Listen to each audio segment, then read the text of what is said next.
And welcome back, everyone. Well, the UP Steam Engine and Show is an antique village that provides a charming old-fashioned backdrop for a variety of handcrafted items from local artisans.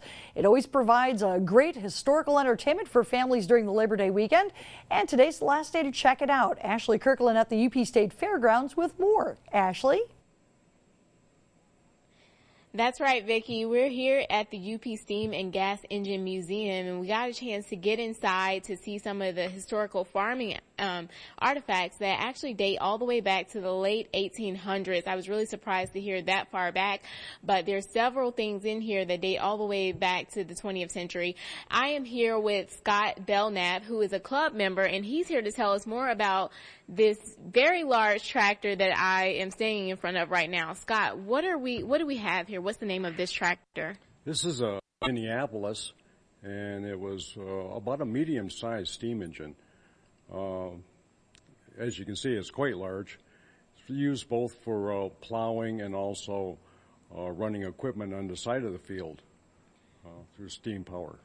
And so this is a medium size, but it's still very large in aspect. So this is not for your typical family farm, right? No, not at all. It could be if it was a large family farm. We could use it for that. Yeah.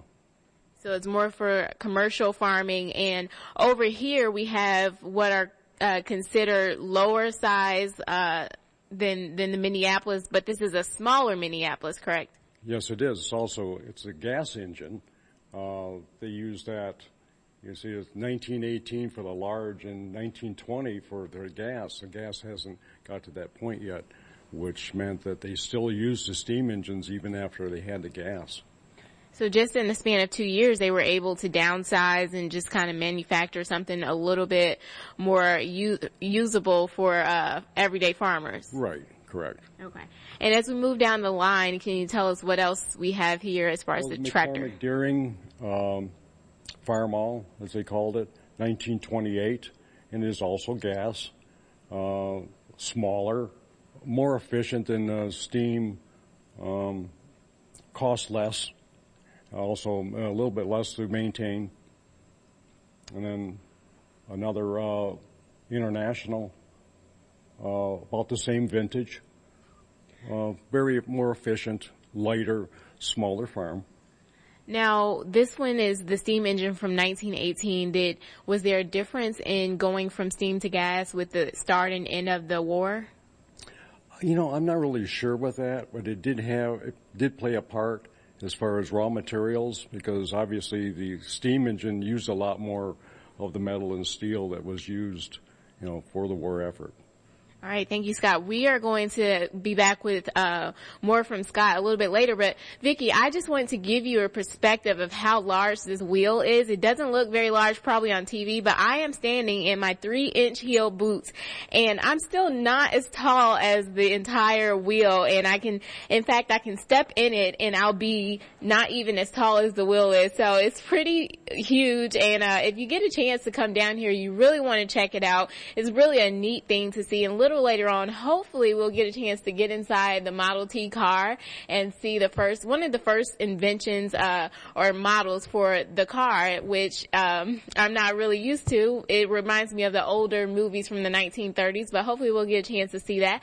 But for now, I'm going to toss it back to you in the studio. I'm Ashley Kirkland reporting live in Escanaba, TV6 News. All right, thanks, Ashley. That is a totally fascinating place. I'll tell you what, Sean, it is a happy Labor Day. Welcome back, everyone. The UP Steam and Gas Engine Show is a great way for current generations to get educated on farming and agricultural heritage of our forefathers.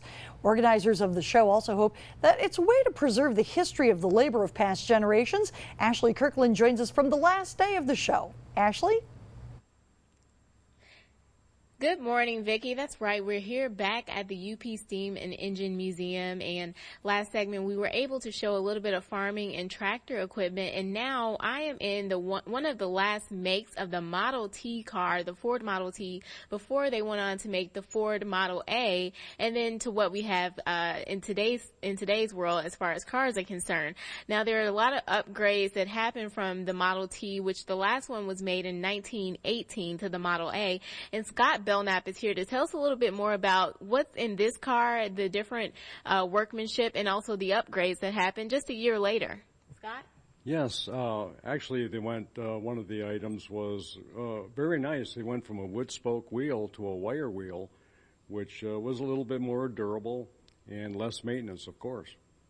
And tell us more about the engine that was in this car. Was it a 4-cylinder engine, kind of similar to what we have now? Or I know it's a gas engine. They went from pushing the cart and buggy to a gas engine. Tell us a little bit more about that.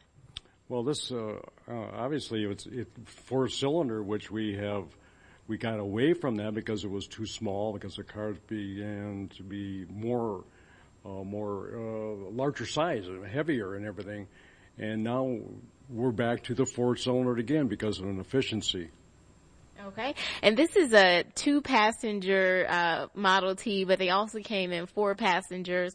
What are some other unique features of this car that is kind of unique to the time that they had back then? Well, manual windshield wiper for one. That was kind of tough. It was something to control. No speedometer. Your electric advance, magneto advance, and also your speed control is right up there on the steering column. And I would have probably gotten in trouble with no speedometer, but this probably didn't get as high as the cars get nowadays, up to 100 miles per hour. How many miles per hour could you get on this thing? Well, you could probably get 30, 35 miles an hour, easy enough, but the other factors are the roads weren't in any way condition that they are now. There was ruts and mud, and easy to figure that out.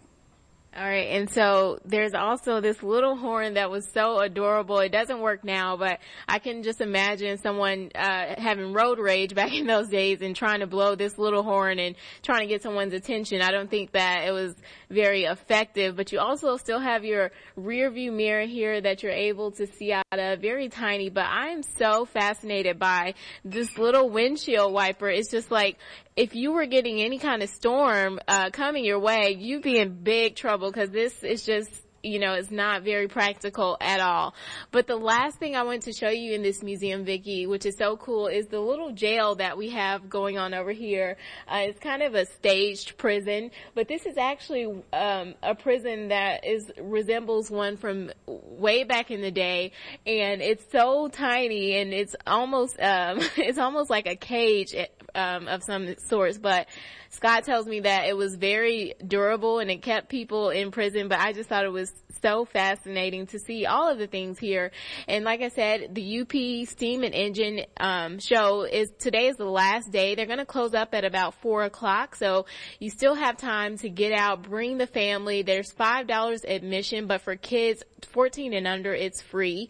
And also for exhibitors. Now, throughout the weekend, Scott mentioned that there was about 50 to 100 exhibitors here, and that number is going to dwindle today because it is the last day and people are headed home. But there's still plenty to see. There's so many neat artifacts that people can see, and admission to the show is also free admission into this museum, so you'll be able to see all of the artifacts that we showed here today and even more things. There's so much to see inside the actual museum that we weren't able to cover, but it's a great place to bring the family down for the last little holiday travel and before the kids head back to school. So I'm going to take it back to you, Vicki, in the studio. Ashley Kirkland reporting live in Escanaba, TV6 News. All right, thank you very much, Ashley, and your TV6 morning show. We'll be right back.